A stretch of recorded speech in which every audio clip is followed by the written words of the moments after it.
So my history with this game is somewhat strange. A friend of mine gifted it to me eons ago, around the time that Modern Warfare 3 was coming out, which I was very excited about. But I thought to myself, I'll try Rainbow Six. My friend tells me it's pretty good, and so I start playing it, but it just didn't click for me. A number of things within the game I appreciated a lot. I liked the grapple hooks, the infrared, the sound design, just the overall aesthetic of the game I appreciated, but everything that I knew about first-person shooters and how they should play had to do with Call of Duty on consoles. And so I'd be playing Vegas 2 and wonder, why is the flash grenade button used to dash?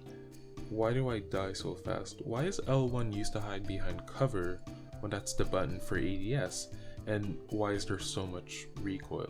I think I always respected the game, but that initial reaction alienated me to the point where I didn't play the game for years, until recently. In between that time, I started to play a wider array of games, started to play shooters on the keyboard and mouse, and my appreciation for different kinds of games just, expanded. So I can happily say that after finally finishing the campaign for Rainbow Six Vegas 2, I had a great time with it. It's challenging, rewarding, it even manages to be quite funny, so I'll talk about it for a bit. So to start off, the opening to the game is terrific, and while I don't have a single clue about its importance in the story, it slowly and efficiently teaches you the ropes of the game. Checking areas before entering, moving to different elevations with a rappel, sending out directives to your squad and keeping a low profile unless absolutely necessary. Except not really. If you hurt these people, all that changes. What I thought would predominantly be a first-person stealth action game turned out to be a full-on action game with stealth elements. Customization is also quite extensive in the game, not just on an aesthetic level.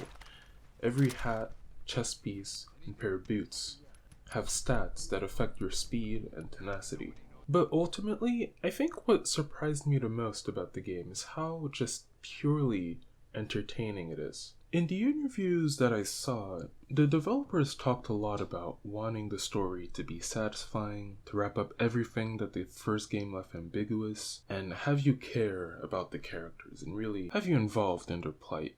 Now, had I played the first game, then I could maybe understand, but as I feel about it right now, the game is a rollicking ride that is a lot funnier than it is involving. You have shootouts in nightclubs, an MLG venue, they have shameless advertising for their own games, and a villain who is so camp and unthreatening. I mean, it is a breath of fresh air. One thing that you'll notice straight away is the sound. Weapon sounds are so distinct that they function as pop-up warnings.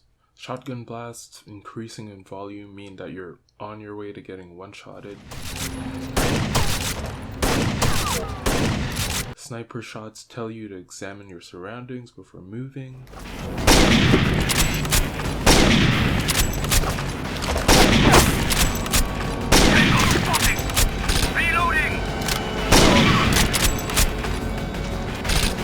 Take him out first! These cues are so important because, again, Vegas 2's time to kill is very, very low. Making the most of your tools is key to victory.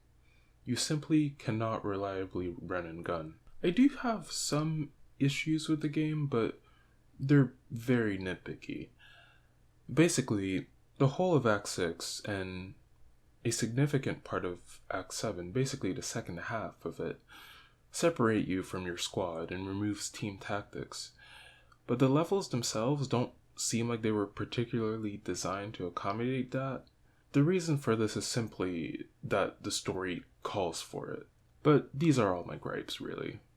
I haven't played the multiplayer very much because there are very few players on the PlayStation 3, but I do plan to revisit it. Finest X, you better still be playing, I'ma get up there.